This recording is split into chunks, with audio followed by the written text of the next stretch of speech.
they're dead. They're all messed up. All messed up. You wouldn't give her that flower, would you? One of us, one of us, one of No. us. Be afraid. Be very afraid.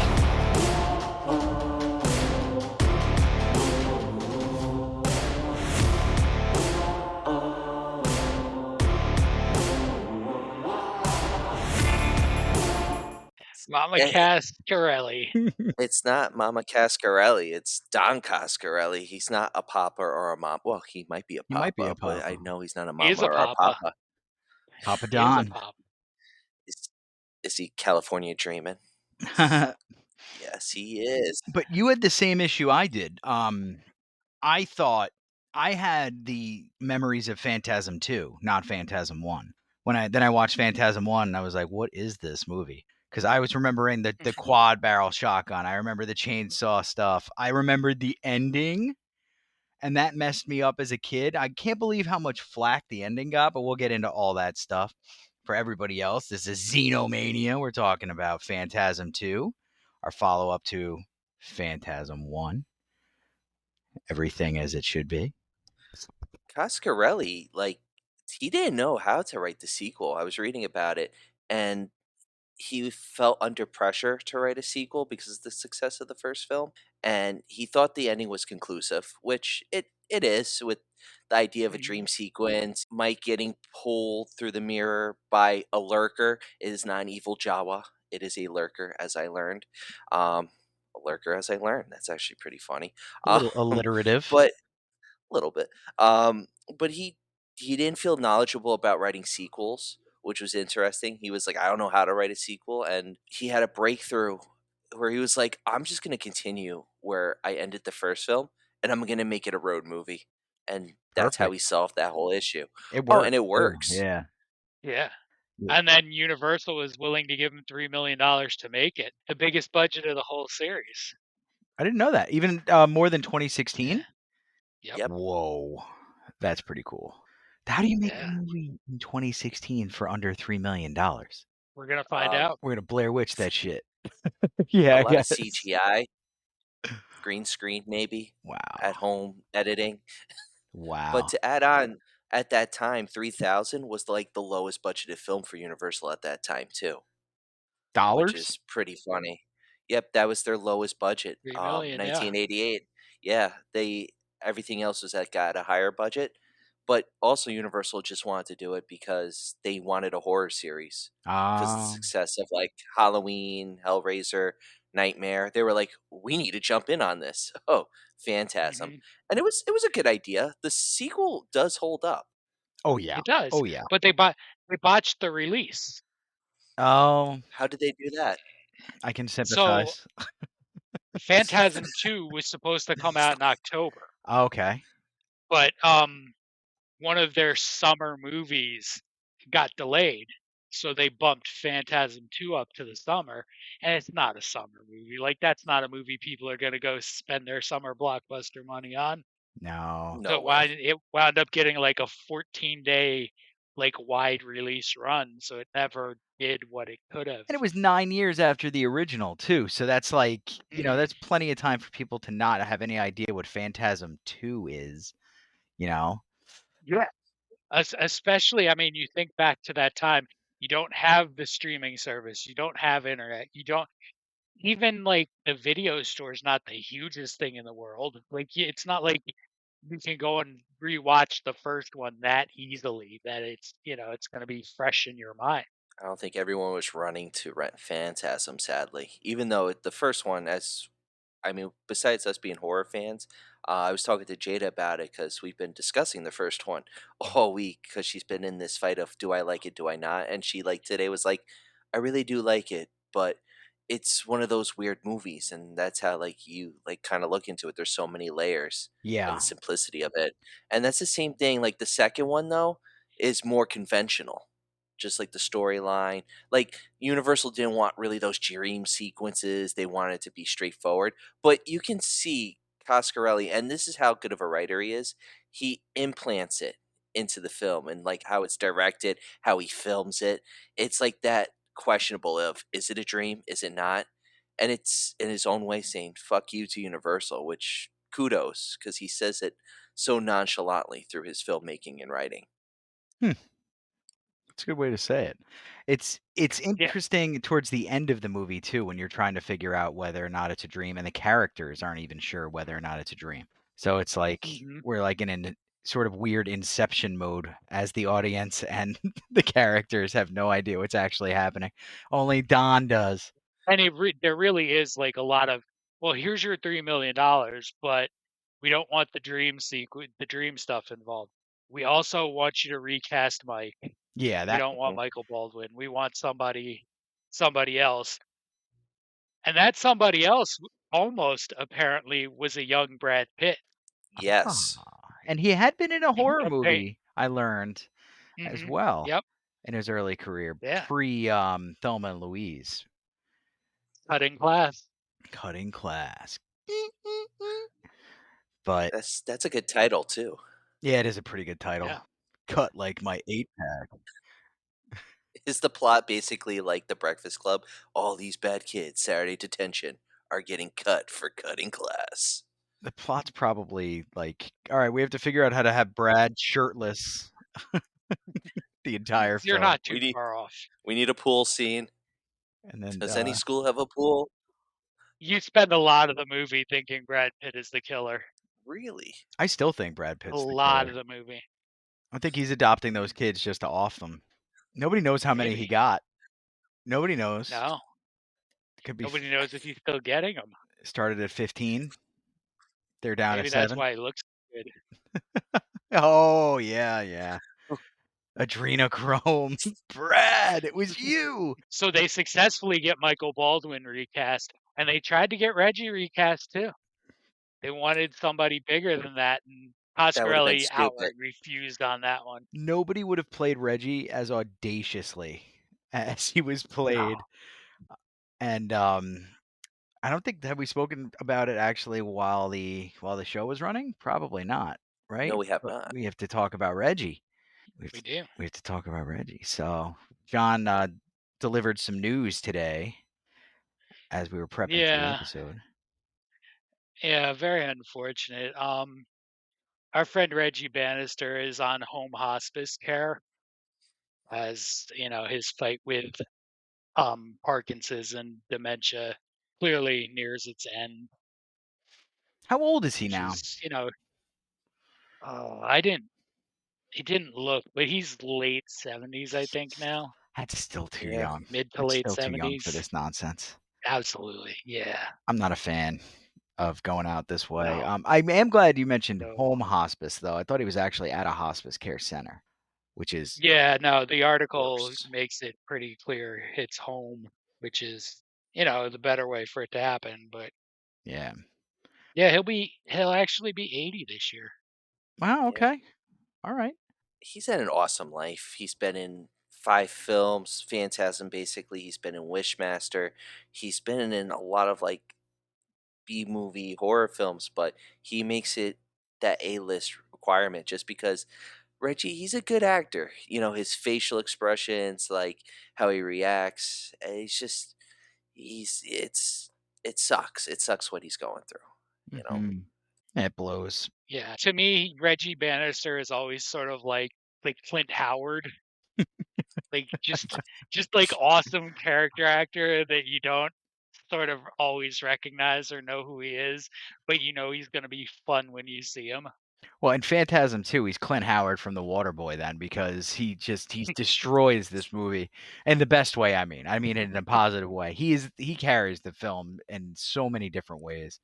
It's a great movie all in all too, but I don't think it'd be the same without Reggie. My favorite is like, let's just pick up the hitchhiker. She's hot. I'm gonna pick up the hitchhiker. Friggin' Reggie. Alchemy. Yeah, That's of her course name, her name's Alchemy. Alchemy. Alchemy. A hitchhiker It's named Alchemy. Mike has the premonition. He wakes up. He's like, what I miss?" He's like, "I just picked up this hitchhiker. She's Yeah. gonna be with us for the rest of the ride."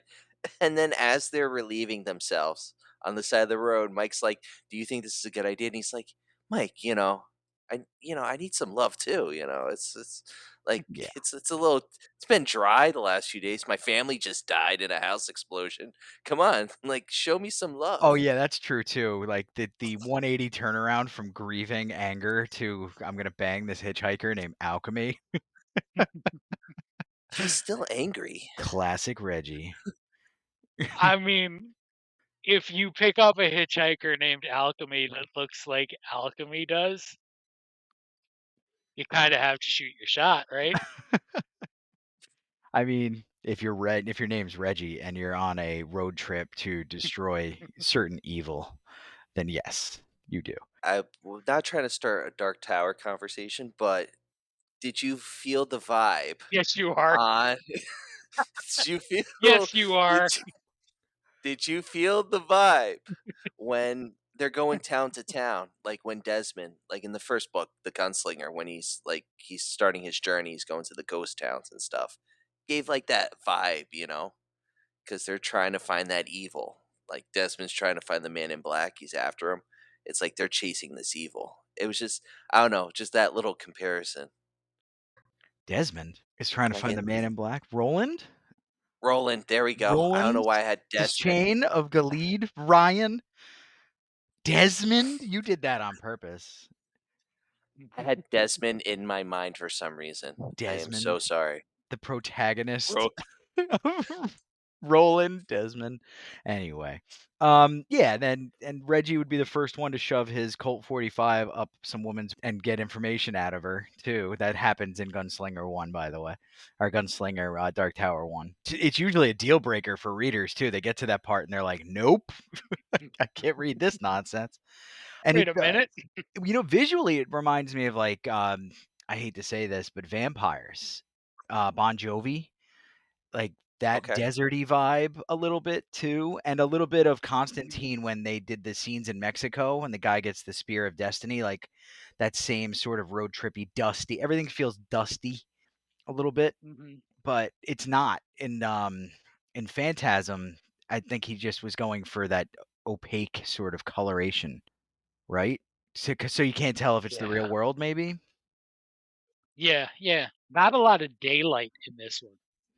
The No. tall man doesn't operate in the light. And they do a lot of interesting stuff in this one. Between the opening of the graves and then on the trip, there's stuff that they get into on the trip too. I'll let Ryan get into that a little bit more. But when they're not dodging lurkers per se, but there's danger.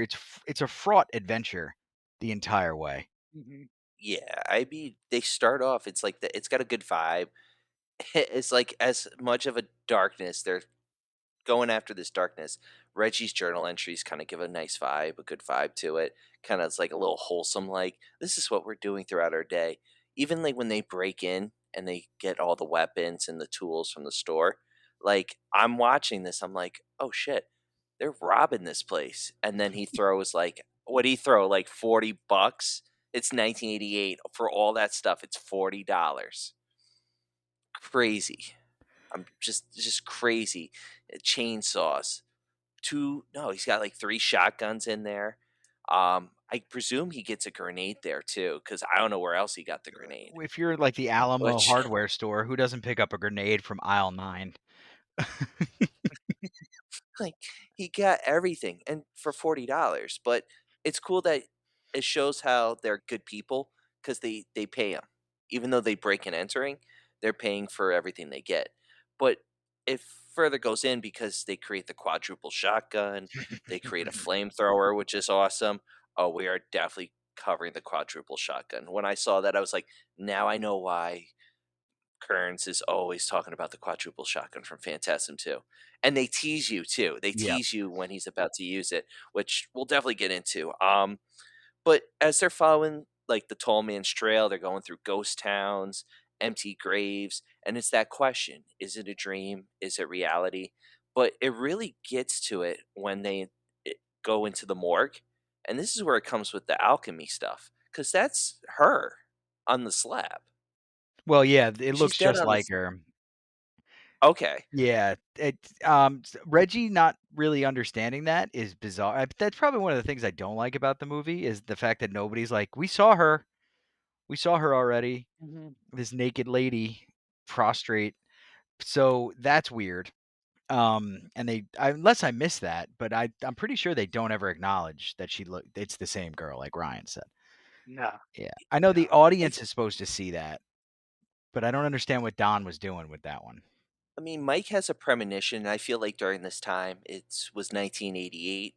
So around that time, I know Carrie came out in 1979, but that reemergence of the idea of Carrie was coming back with the sequel, and I think they did the Friday the 13th New Blood Rising, where it was Jason versus Carrie. And the reason I mention it is Mike has that telekinesis, like he can sense or premonitions. Psychics were so in.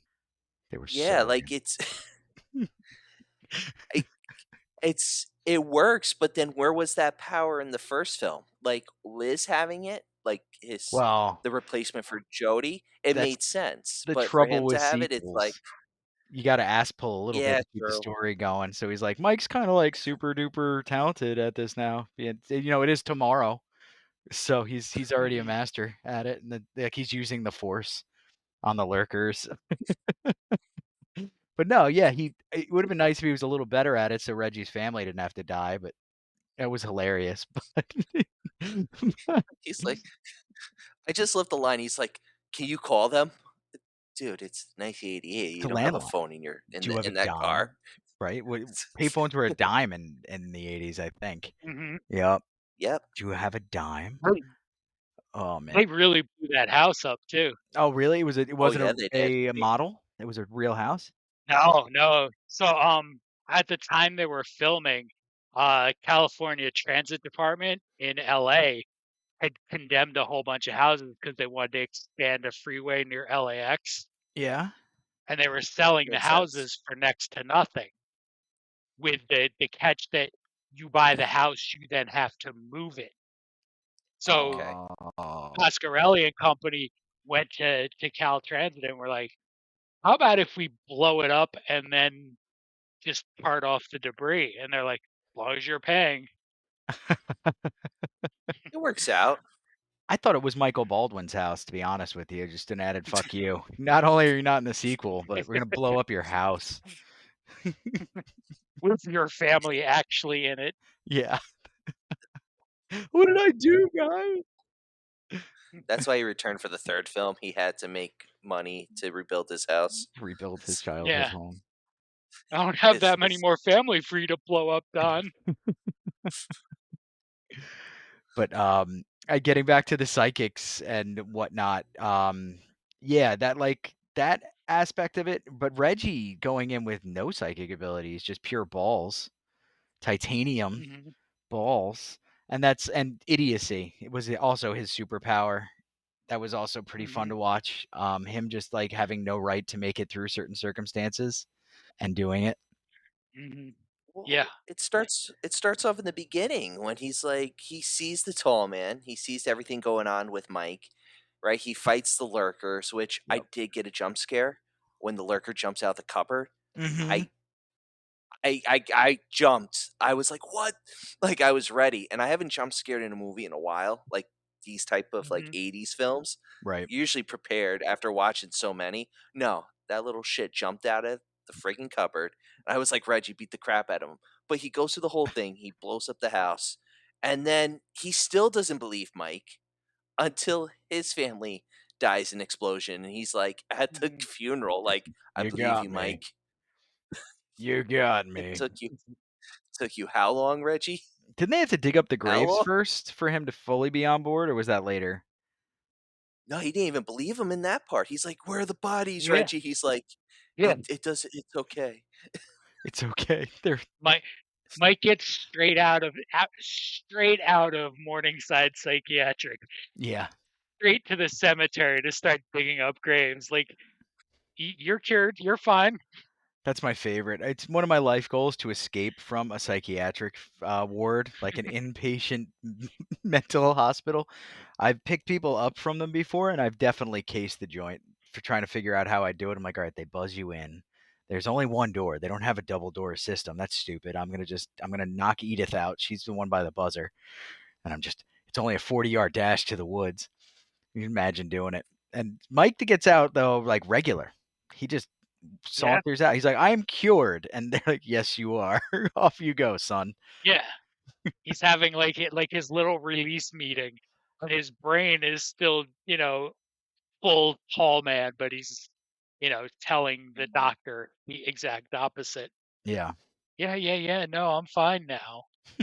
But everything's great. to sort of call back to another sequel we watched, it's very, very similar to Fright Night 2 Yeah, Very. with, and Charlie and his doctor. I wouldn't be surprised if there was a little bit of like leakage there where he didn't even realize it, but it was in his subconscious and he sort of just did a little copy paste on that overall plot structure. And which isn't a terrible thing to do. I mean, it works and it's a totally different movie. It's not like he stole it, but you're right. It is very eerily similar to Fright Night 2 with regard to that. Only his therapist wasn't a vampire. It was a tall guy that Yeah, looked like yeah. the dude from No Country for Old Men on stilts. Hmm. Anton Chigurh. Actually, I don't know. I never thought of that before, but tall man influence on Anton Chigurh for the movie? He just needs just flip a coin, heads or tails. Not even just the way Heads or he tails, looks. Mike. Yeah, boy. Boy. It's just Where is weird the the way he money? looks. Where's the money? Lebowski. They just switch right into it. Is that a marmot? But I'm the dude. We could do this for hours. Just do this and switch movie to movie to movie to movie to movie. We'd end up with like Homeward Bound 3. Oh, we're stupid. All right, back to Phantasm 2. Don't you Phantasm. know? Yeah. Oh God. I was gonna say let's give the audience because we always skip the quick summary. We always do it like 20 minutes in anyway. But True. Phantasm 2 begins. Mike's in the mental hospital because of the events of Phantasm 1. Um, he's not seeing visions of the tall man. What's her face is? Liz. Yeah, Elizabeth. Liz. Yeah. Elizabeth is Elizabeth. being harassed by a tall, lanky guy, the original Slender Man, and Hmm. and then Mike gets out by faking wellness, which really, in reality, he is well. If it's not a dream, right? And he's fighting evil, Hmm. he is technically well. And then he hooks up with Reggie, fails to predict in time the exploding of Reggie's family, and or the original Mike Baldwin's house, and then our Mike character Mike's house, and then they go on a road trip to go take out the Slender Man, and they pick up a very suspicious hooker or hitchhiker rather on the way and fight the denizens of evil. There's some stuff I'm leaving out. They do stop at a hardware store to gear up for like a final confrontation. There's some cool stuff that happens after that, and we'll probably pick up Hmm. there. But pretty much what we've already detailed, sort of right up to the point where I just left off. Yep, yep. Then you get Elizabeth and her grandmother's funeral, which is probably the worst attended funeral in the history of movies. Yeah, There's 3 people at her grandfather's funeral. $3 million And budget, one man. leaves early. $3 million budget. We're not even letting the craft people in here. They're gonna want SAG cards. They're gonna want to get paid. Hmm. Screw that. Hmm. Nobody liked her And then grandma. and then the really bad look of the Reverend stabbing the corpse while the widow is watching. Like, And she sir, faints. you have to be a little more subtle about that, I think. Yeah. He was taking shots from his flask before that, alright? The character was quote unquote drunk already. What good reverend isn't? Nothing was stopping him. I hear the wind at my door. No, it's because you had a few drinks, with the Father Holy Myers. Spirit. That kind of thing. And then they hook up with Yeah, I Liz. mean, it's good to know that Grandpa's not like always dead, because he shows up in Grandma's bed that night. he had to make sure she was okay. Come on Yeah, now. He didn't yeah. it wasn't like it was it was humble. He had a smile on his Mhm, face, sewn, but smiling. Dagger's still there. Was the dagger still mhm. in him? I'm trying I have no recollection of this scene at all. like looks at her and she's just like screaming. And Liz doesn't even wake up, right? What do they Jeez. just they just panned or swap scenes to like Reggie playing the electric guitar on the top of his car or something like that? Just like, I'm just gonna pan over here. Tell them about the let's go with the spheres. Phantasm is nothing without the spheres. So we see a different kind of sphere in Phantasm 2, do we not? Well, you We get see 3 multiple in there. silvers. Multiple. We have 3 silvers, and isn't there another? Isn't there? Gold. There's a gold sphere. Yeah. The spheriest of spheres. So what made the gold sphere better than the other spheres, gentlemen? Do we remember? I think it was just used to open up like a gate, to be honest with you. I think it was like a portal sphere. Mhm. Yeah, yeah. had- It was a key. It was a key. It was a key. Yeah. Little Hellraiser It also had action going on there. radar. It had radar. Mhm. It was like lasers. It had a buzzsaw. Yeah. It can go through doors. Like I, The gold one? for some reason that the They gold don't- No, one, the, yeah, the The regular silver ones I think you're thinking of were blasting and doing all yeah, that was the silver ones that we're doing. Are going through The the gold- doors. oh, the gold one definitely killing- buzzsawed that mortician. Like did like a Team pinhead Patrick thing. And he was, Bateman. Patrick Bateman. That dude looks like Patrick Bateman. I could see that. both of them do. It's like pre-psychotic breakdown and after psychotic breakdown, just based on how their hair is. It's pretty much like Monday through Friday for me. Right there. You just pretty much described it. So if we seen you in a raincoat, worry. Okay. I mean, yeah, generally. I've always wanted one of those long trench coat raincoats. But who can pull that off? If you're not like John Cusack, unironically wearing one of those things, you pretty much just can't do it. And every douchebag who's down in the financial district that's wearing one shouldn't be wearing one either. I don't care what galoshes you're wearing and your suits. It's not for you. It's for Dick Tracy and John Cusack. All right? And people who are doing bad things. Yes. Like Patrick Bateman. Patrick Bateman, exactly. Kudos on the Dick Tracy reference. Now I have Warren Beatty and Al Pacino as Big Boy Caprice in my head right now. Can I just comment, going back to the Michael and Reggie kissing scene after they pick up alchemy? Yeah. And it's clear the only reason Reggie picked her up is he wants to bang her. And he's like, he goes through this whole thing with Michael about everything. He's like, it gets hard on the road. And I just, well, yep. A little double entendre action for old Reg. Don must have loved writing his parts. Has to. Yeah, must have. And then, so getting into like the aspect of his writing and stuff like that too. We have sort of the layers of this story and things. I got to try to figure out, why did he name her Alchemy? Alchemy, and then there's the gold sphere. Alchemy was the word alchemy, I think, was when people were trying to legitimately turn lead into gold. So the gold sphere, is there a symbol there I missed? And I really didn't put a lot of brain power on it because it's Phantasm 2. It's just a good hang, and I didn't want to make it something it's not. But there is something there. It's a good connection. Yeah. There has to be, based on that name. I looked a little bit too, and I couldn't quite come up with it, but it's there. He had an It has idea. to be there. Nobody else may ever get that idea, but he had an idea. He's like, no, in 2025, there's going to be 3 guys, and they're going to talk about it. They're going to figure out. They're finally going to figure it out. It does go full circle with the ending, and when we get to the ending, well, I can tie it in because it does make sense now. Really? Because it does. If you really want to go into it, like the lady in lavender, right, from the first film, Mm-hmm. it's the tall man. If we want to jump into it, alchemy is the tall man.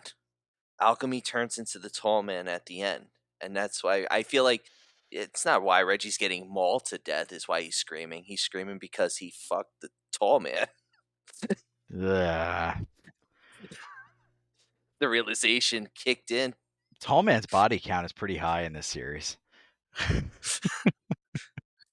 Both deaths and insects. Yeah, exactly. Yeah. Ugh, gross. So the ending of the movie, Well, before we get into the ending, because Ryan just alluded to how it ends, but before we get there, we have this final showdown. We got to talk about how badass Reggie's character is. As an homage to the actor as well, but in the movie, we have we have a couple of scenes that occur where there's a fight, and one of the things I remember was, does he have bullets? Like, Yes, yeah, he's a bullet belt, but he's got it draped over his The shoulder. bandolero Yeah, bandolero mhm, with the bullets and drill bits. and drill bits. yes. Yeah, Yeah, and then which I thought was a great touch. he's in this like weird. It looks like somebody's old smoking room or something. And he's got his chainsaw and everything, and the 4-barrel shotgun. I don't know why he's not using it in the scene, but I remember the other dude comes in with the bigger chainsaw, and that's The where it gets Graver. fun. Yeah, the Graver comes in with the bigger chainsaw, and so Reggie's like, "Huh." He pulls his out, and then the other guy's Patrick bigger. Bateman, mortician. He goes, and they start it up, and he starts like kind of dismantling a little bit, and he does take off that bandolero with the larger chainsaw while Reggie's like hiding. And I remember that from when I was a little kid. The scene is awesome. I'm going to cause some controversy and Oh, say I'm a fan of the sequel, Texas Chainsaw Massacre 2. The Dennis Hopper Leatherface chainsaw fight is like was on my top number one. This takes it. And it's just because of Reggie Bannister. I'm not like buttering it up, but I like Reggie the actor so much. His reactions, how he flows with the scene, it's realistic. I mean, seeing Dennis Hopper in a cowboy suit fighting Leatherface on top of a mountain is cool, but the this takes the cake, and you get it because it's like he's like fighting. You see the clanging of it. He's like drilling the graver on the side with the drill. It just shows how awesome Reggie is. I can dig it. Yeah, yeah. Reggie is just badass the whole time in this one. Like, except when he's having sex with alchemy. Like that is he looks like he's the most uncomfortable man in the world Oh, he knew. while they're He having knew. sex. Cause yeah, the whole time, the whole time he knew it was the He let tall it slip. man. Boy, what'd you say? No, Nothing. Nothing. poor Red. He gave him all 4 barrels of that shotgun. At the end of that scene with the chainsaw, he does use the shotgun. He blows the Yeah, lurkers that's away how. because they all come running out, and Mhm. it's an awesome scene because you're waiting for it. Because they tease it when he points it against the tall man, Mm-hmm. and the tall man gets him off the road and flips. What was that? A Charger? SS Charger that they're I think driving? that was a Cuda still. I think that was still. They destroy that car. I was very upset, especially when they Mhm. like even the scene when they're getting Reggie out of the car because he's stuck. Like Coscarelli really put a thrill at the end of it because even though you're like, okay, they're gonna survive, because you know 3, 4, 5, but you're still at the edge of your seat. It's like, what the hell's gonna happen? You know, because anything can happen in these movies. Mm-hmm. However, when they hide, do you guys feel like when they hide, it's horrible? Like, like in the beginning, Reggie hides behind a wall. The tall Yeah, man literally walks like in front of him, and then later with Liz, she's like hiding behind the box where the graver could easily see her, and then back again. It's like, it's comical how little effort Mhm. they put into it. There's some suspension of disbelief stuff that they do with the movie where you can tell there's so much effort put into certain areas, and then some areas it's just like, we're gonna have him hide behind that tree. He's gonna stand like this sideways so you can't see him, and nobody's gonna find him for like the whole rest of the time they're there. Okay, Don, that's what we're gonna do. it was just so noticeable. But also, mention it. Did you guys catch the references to Alex Murphy and Sam Raimi? No. The Sam Raimi one I caught. Yeah. Where they have his bones in a little bag. They get him out of I Hmm. guess, the fire, and they put Yep. him in a bag and it says Sam Raimi.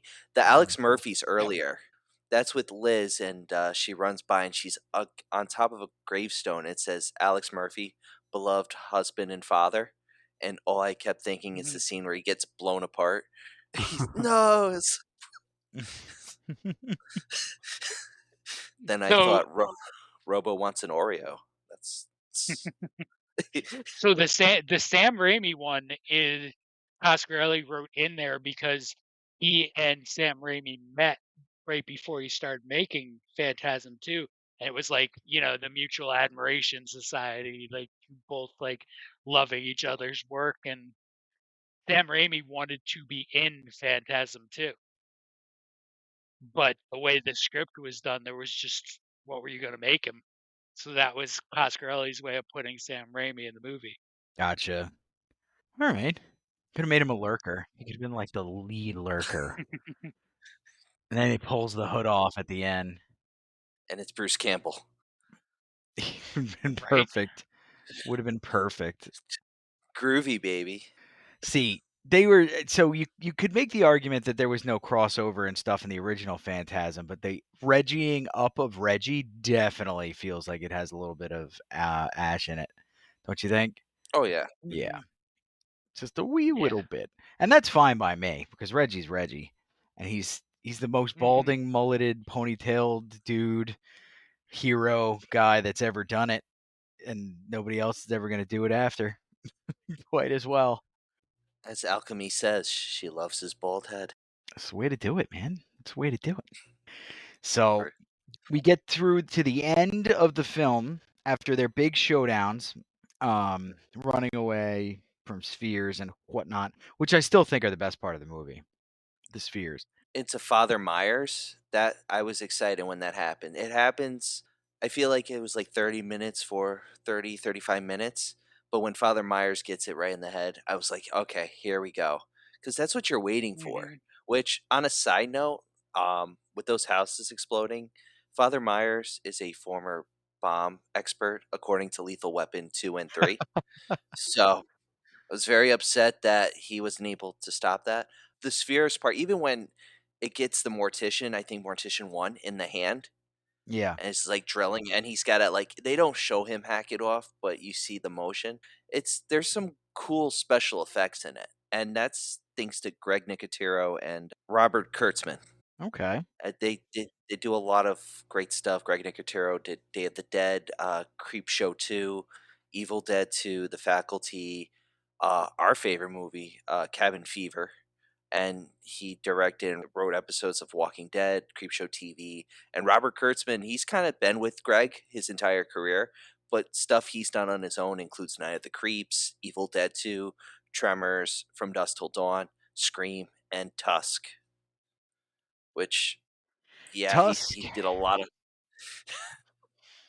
Tusk was a. Tusk is a rough one. I think we got to put that on the schedule. Yeah. Yeah. I sure would like to watch Tusk again. But Just Justin Long. it was your cat's whiskers, bro. I'm sitting there looking at John's camera trying to figure out if there's some sort of evil entity lurking behind him, and I can't figure out what it is. It's this wispy sort of thing. I was like, is that a cobweb? It's his Mhm. cat's whiskers over the camera the whole time. So the last 3 minutes I've been Uh-huh. really worried about you, John. No, no. I was trying to get through Ryan talking before I stood up to get him, Yeah. He's a good boy. Well, and that's an and awesome now he's shirt, by just the done way. that. Yeah, he's happy. Ours don't bother He's me gonna when I'm take doing my arm this. off. They're probably trying to bug Kim, or maybe they're upstairs harassing the boys, actually. They like to do that. John's shirt is awesome. He's representing Maniac tonight. If anyone Woo! has never Yep. seen Maniac, please watch the original. And I would shout out the remake. The remake's decent with Elijah Wood. I don't know how you feel about it, but like I don't think it was that bad. I actually like the remake. Hmm. It's different. Like it's a whole different, but the difference works because they moved the movie from New York to LA and they make True. it more of an LA type of movie, Yeah. which, works for what they did. I mean, it's not Maniac, like it's not doesn't have that same feel, but it's a good movie. The original's got that gritty feel and just the Mhm, just the gore and stuff. That's a mhm. movie we need to cover, especially in the Yep. remake. You talk about Pet Cemetery Hostel. There's a killy scene in that one. That's rough. Blah. No, thank you. It's point Elijah of Wood's view. No. Elijah Woods plays unsettling surprisingly well. He did it in Sin City as well, and you didn't think he had it in him, old Frodo Baggins, but he did. His role as Kevin, Yeah, the like insane Bible study guy, it just he did an awesome job. And it Mhm. just I'm a big fan Yeah, of I the mean, book, he's so kind of has a creepy face. Like he's kind of got a face that if he just sort of emotes a little bit differently, he could be pretty creepy. fair. He's got the eyes and like the sort of this. I have a friend who looks just like him too. I'm gonna text him right after this. Be like, guess what? You're a creep. It's gonna be great. But Elijah Woods, the good son, the one that lived. Thanks for that. We didn't want Macaulay. Actually, Macaulay's career died. Elijah Woods lived on. Interesting.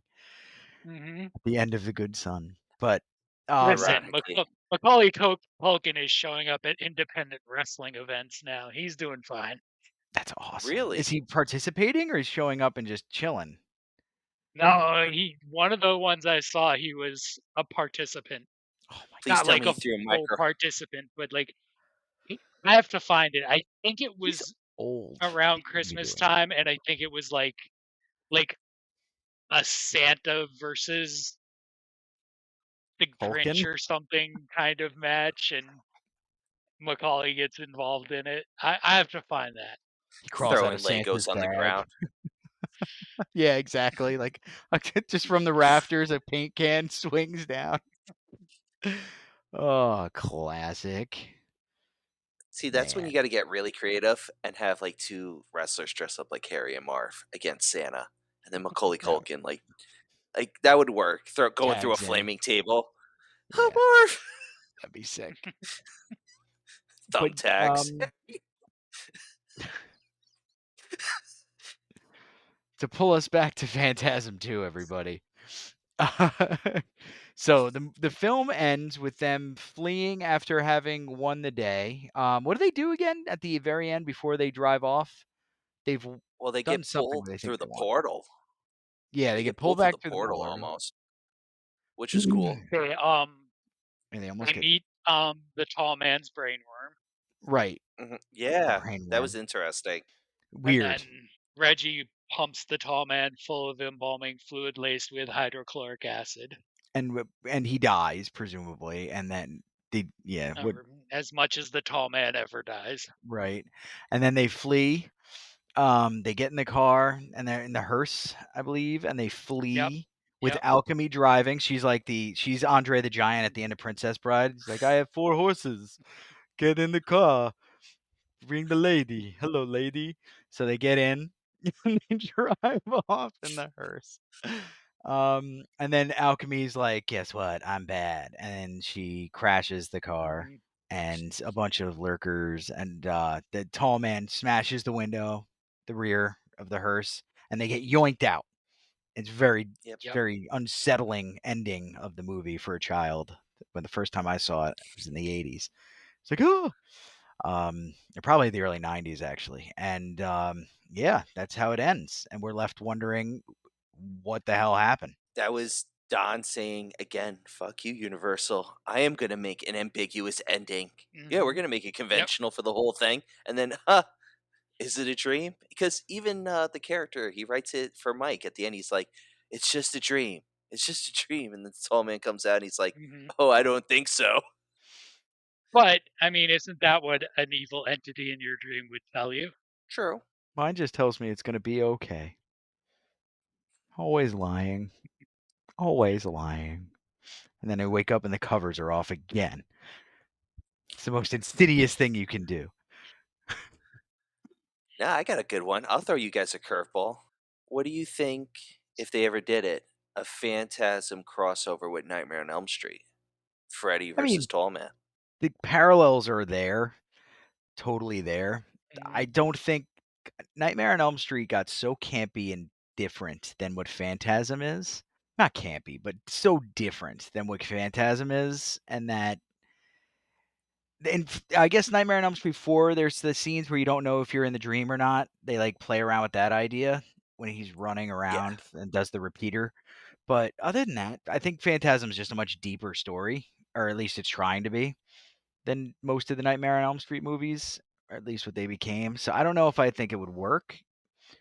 Not nearly as well as, Freddy versus Jason did and things like that. That's my take on that. I'd be curious about it. I don't know how well it would work, It'd be especially now with so many people gone. Like, you don't have Angus, you don't have Wes Craven, you don't have enough of the people that made those things iconic.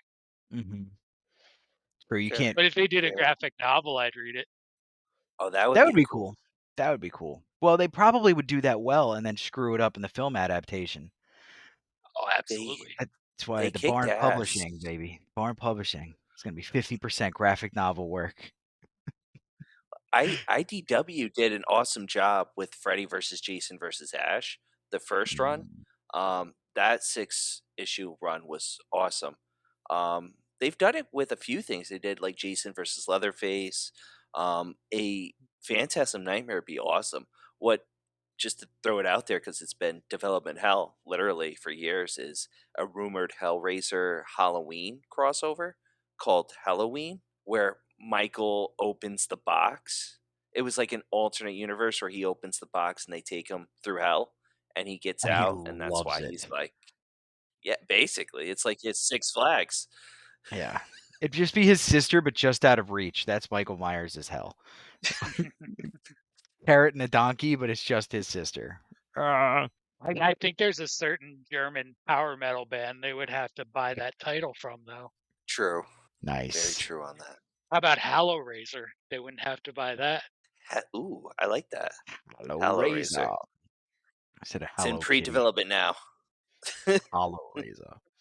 How many pins in Pinhead's head? Did you count? Did anybody ever Hello count? I'm sure Kitty, somebody did. Pinhead. It's like 100 probably. I'm sure bomb. somebody has counted them. Yeah, that's true. That's very true. With how much like dissecting people did with the movie The Cell with the horse anatomy when they split the horse Mhm. and stuff to make everybody was so impressed at how correct all the organ placements were. I'm sure Pinhead's pins have been counted. But so Phantasm 2 ends with that ambiguous ending, just like Ryan said. And it took how many years before they launched Hellraiser 3? I mean, not Hellraiser 3, rather. Phantasm 3? Early I think it was a 90s. while It again. was another 7 or 8 years, I think.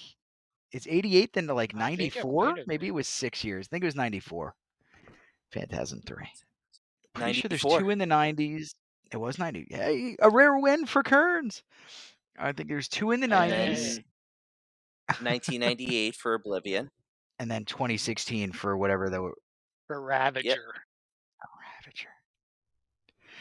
Oblivion is such a better title than Ravager. Ravager doesn't really seem to fit the. Mhm. Oh, actually, no. If you think of the spheres, never mind. I get into the They're gonna heady ravage part of your the movie. souls. Yeah, exactly. But I always forget about how terrifying the razor blade carrying spheres are in the Phantasm series. Mhm.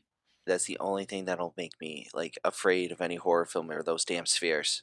Cause like there's nothing. You can't stop those motherfuckers. Just No, can't. A quadruple shotgun, but you don't have that handy. gotta get Reggie for that.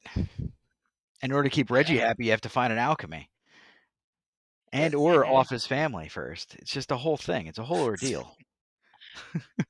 It's an hour and 42-minute issue. I don't know how long the runtime is in Phantasm 2. I doubt it's an hour and 42. No, you But nailed it. It's an hour and 42 minutes. there's no way. There's no It's way I an got hour and both right. 42. It's an hour and 42 minutes. Yes. That was a complete guess. That's wild. All right. So on that note, Phantasm 2 ends, and we're gonna roll into top fives. So I went with this week. So we covered sequels last time, and I went with like the whole 80s vibes when we discussed Fright Night Part 2. And I was like, oh, what about good 80s sequels? This time I'm going a different direction. I'm Look at going. that. Was that alchemy? Um, And more menacing than alchemy. I decided to go with direct sequels this week. So I feel like with Phantasm II, Coscarelli said he had a difficult time trying to figure out a sequel, and his quote's great when he's like, "We'll just continue it from the first." So I created a list of 5 films that Oh, cool. connect to the first film very well. These are top 5s of my favorites. I hope people have interest in watching it. To start off, number 5 is Scream 2. It starts right off after the first one. Sydney's in college, and a new set of killers are going after her, and it like as it builds up, it's another good twist. I mean, you have the creative team of Kevin Williamson and Wes Craven at the helm again, so the story is continuous in a very good way. There's a lot of continuity. Number 4, Damien, The Omen 2. I love that film since the days of waking up early in the morning for AMC Fear Fest. I didn't want to Yes. call it Fright Fest this time. AMC Fear Fest. It's just a great film. It continues right at the end of the first Omen. Um, he's in a new family. He's still government and all that, and he's kind of learning his history of being the father of hell, basically, or the ruler of hell, I should say. Father, ruler of hell, both works depending on what interpretation you're reading. Paradise Mhm. Lost, John Milton, shout out right there. Number 3, I have to go with Halloween 2, 1981. It it continues right after Dr. Sam Loomis shoots him out of the window, and he's like, he's dead. Where is he? It's the boogeyman.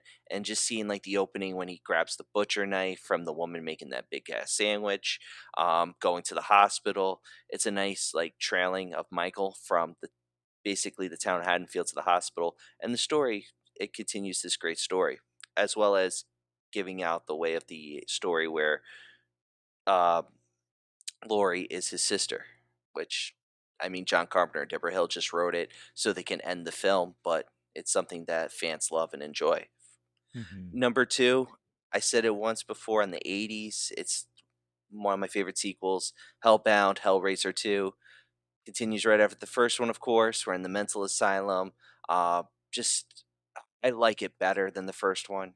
I know that could be controversy right there, but just the special effects, the history of Pinhead and the Cenobites, they dive into it and seeing that they were human, it kind of gives a human side to these characters until you see the third one and it just goes haywire, I literally haywire. We have to figure out, Ryan, what predates which, the Cenobites, Pinhead, and or the God Hand and Berserk.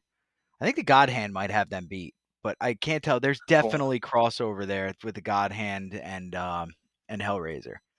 I just don't I know want to which say the one God Hand. I want to say the think that God Hand's inspired before. Hellraiser. It's Oh, definitely. there's one of the God Hand comes later. Like Berserk started way before Hellraiser, but I don't know if the God Hand was revealed.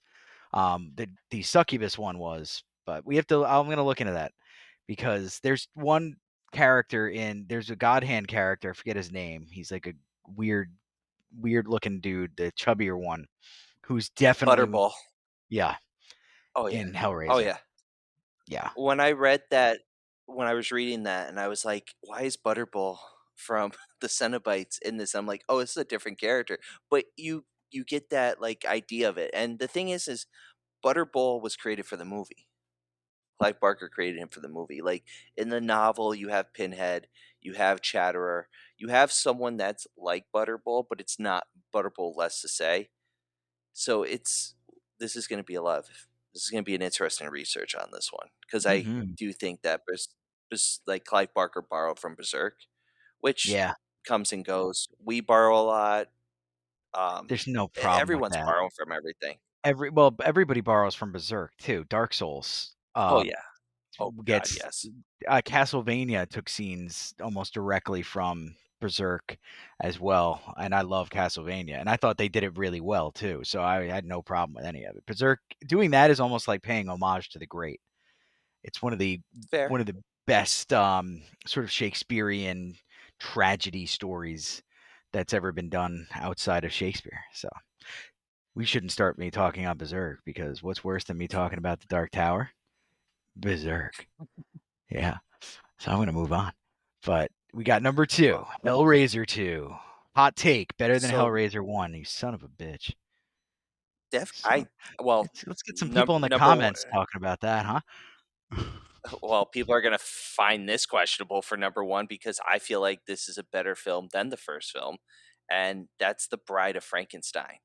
The Bride of Frankenstein is I love Frankenstein. He's alive, but The Bride of Frankenstein, the story, the writing, the acting, hearing Boris Karloff speak as the monster, it's such a better film. It's superior than the first one. It does everything better than what the first one does. I mean, okay, you got the girl getting thrown into the water, she drowns with the flowers and stuff. But the second one, he's trying to find the mate. I think it's been a long time since I've seen the second one. That's the one he finds the blind hermit, right? And he's eating the soup with them. Mate, he's a person, Ryan. He's many people, actually. He's He's not like an five animal. people in one, Did you not read the right? book? Jeez. It's His like, brain is this abnormal, guy. This abnormal, Abby normal. abnormal. Abby normal. Yeah, I was gonna say before, about a minute ago, that I challenge you with Young Frankenstein is better than Bride of Frankenstein. But no, you make some good points, and that's an amazing movie. You know, Mary Shelley's Frankenstein with De Niro, the monster. De Niro. Why? He was an awesome monster. There's a new adaptation coming out, I think, this year on the Frankenstein mythos that I'm Skarsgård. curious in seeing. No, with a Yeah, mustache. Skarsgård Skarsgård. Oh, speak and a about penis. Skarsgård. They're gonna cast William Speaking of which, Dafoe's penis as the Frankenstein monster. do we want to quickly close the episode 1 loop before we go into my other top 5 with Nosferatu? Have 2 of the 3 of us seen it now? Yeah, We both. I. No, yeah, you guys are good. No spoilers. I mean, you know the story. There's not much to spoil. Hold on So, one sec. having finally seen Nosferatu, Ryan, All right, wait. Oh, I saw it. Have you seen Nosferatu yet? No. We have. I know you have. In the theaters. Or did you rent it? Of course, in the theaters. Or did you rent it? Surely you paid Right. for it. We don't pirate films. Oh, no, of course we paid for it. Come on now. No. Yeah. And I will say that actually, for the most part, disclaimer, as a younger man, I may have done some things, and seeing my own work up on ludicrous websites with servers all over East Asia, I can say that I'm getting my comeuppance about it, but I do my best to make sure that people get paid for their work these days. And Nosferatu, the second it's streaming, I don't think it's on Amazon Prime yet. Usually that's the first place it hits. Is it on Prime? It was on It's Prime. streaming somewhere. It's streaming Yeah. somewhere, maybe Apple TV or Prime or Yeah. something. It's on my list. I watched The Gorge. I literally Okay. re-upped my Apple sub because I was trapped in New Hampshire, so I watched The Gorge. That was an action flick. It was fun. I loved it. I enjoyed it very much. Everybody loves watching Weaver Country come back too, entering Weaver Country. Sigourney's in it.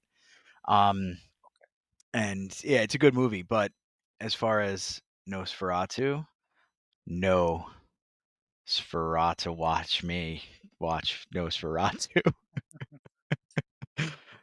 It it grabbed my attention. It's worth whatever money, I think. I loved it from a film perspective. The camera work, Robert Eggers' camera work is great. The writing, he does justice. He blends it. He blends the 1979 one with Kinski with the romance element because there's a little more romance than what there should be in Nosferatu. I mean, again, we can go on the whole Bram Stoker talk with the romance, the romanticism. They You did were some waiting stuff. for it.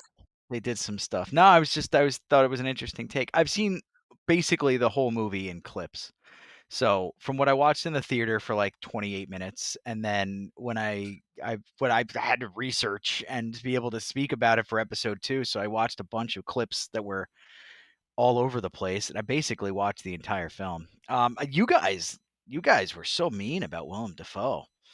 I thought he did a great job. You guys are mean. I thought he was great. Listen, I thought it visually stunning. I think the story's really good. I think they cast it really well. There are definitely some moments though where Willem Dafoe is talking in his accent, and it really makes me feel like he sounds like Mel Brooks. But I could see that. All right, now that you put that in my head, that's not great. So now when I give it its first faithful watch, 1999 rental watch, it's gonna be brutal. as a whole, I think it's a really, really well made movie. I understand the praise for it. It misses me though. No, I hear you. It just there's something about it that just doesn't connect with me. Oh, I mean, John, you're the aficionado, so if it doesn't connect with you, it didn't connect with the Academy either. I'm still pissed about that. What do you think about Lily Rose though? Like, do you Oh, think she Depp killed it. killed it? Yeah, she crushed it, right? Am I wrong on that? She was Yeah, great. she was good. She was good. Like I think all the performances and like I'll joke about Defoe and Mel Brooks, but he was really good too. Oh, he's good in I didn't everything. realize how short he was. Willem Dafoe's like my height. He's like 5'8", I think. Well, yeah, to you, Yeah. you naturally Well, no, large but beast of a man, you. compared to the people he's in scenes with too, it's like why do they have Willem Dafoe standing in a hole? Well, they may have done Oh, that on he's just purpose too. that much shorter. Oh, then they didn't like Hmm. Tom Cruise him up for those scenes. That's just disrespectful. But No, Skarsgård they let is him be tall. short. They let him be short. And I think Lily Rose Depp is tall for a lady too. Pretty sure. His scene though, when he's lighting all the caskets on fire, it gave me that reminiscent of like the Universal classics, the black and white films, the guy with the top hat and he's like running around with the fire, like kind of like he's majestically dancing. He's kind of going nuts, saying like it was all a trap. This is what's supposed to happen. It was a nice homage to those old films, like the silent era and the early black and white 30s. But they all killed it. I just feel like what was nice is they were doing interviews with Robert Eggers and being such a Batman fan, he took inspiration for the style of film from Tim Burton's Batman Returns, like the cool blue colors and like the silhouettes and this blue sky. And I was like, as a Batman fan, that means a lot because Batman Dracula ties in with the whole Bat vibe and stuff. But it's well done, and them the Academy kind of like ignoring some of the performances, the writing, the direction. Um, it's a travesty, and they should be more open to this. I agree. Yeah. Listen to, listening to With you. Siskel and Ebert, listening to Siskel and Ebert too much. Siskel and Ebert. All right, John, my It's a brain's bleeding. travesty. What's your top 5, brother? All right. My five are five other horror movies with chainsaws that are not Texas Chainsaw or Evil Dead. Okay. Okay. Because otherwise that's the whole list. It's gonna be Texas Yeah. Chainsaw 1, 2, Evil Dead 2, or like no. So at number 5, it's right there in the title. Hollywood Chainsaw Hookers. Nice. By Neon. So it's a private detective looking for a missing woman and stumbles on a cult called the Chainsaw Hookers. Okay. It stars Linnea Quigley, so obviously I love it. And just to tie up our whole chainsaws here, Gunnar Hansen, Ooh, the okay. original Leatherface. So you get him making an appearance in a chainsaw movie. Nice, man. So my number 4 is the drug-fueled nightmare that is Mandy. That's a good hang. So in Mandy, a couple living in the woods runs afoul of a hippie cult who kidnapped the wife. Nick Cage stars will go to great lengths to bring her home, including a chainsaw. Lengths of chain. Yeah, lengths of chain. So We're not cutting that either. You're all gonna endure it with no. us.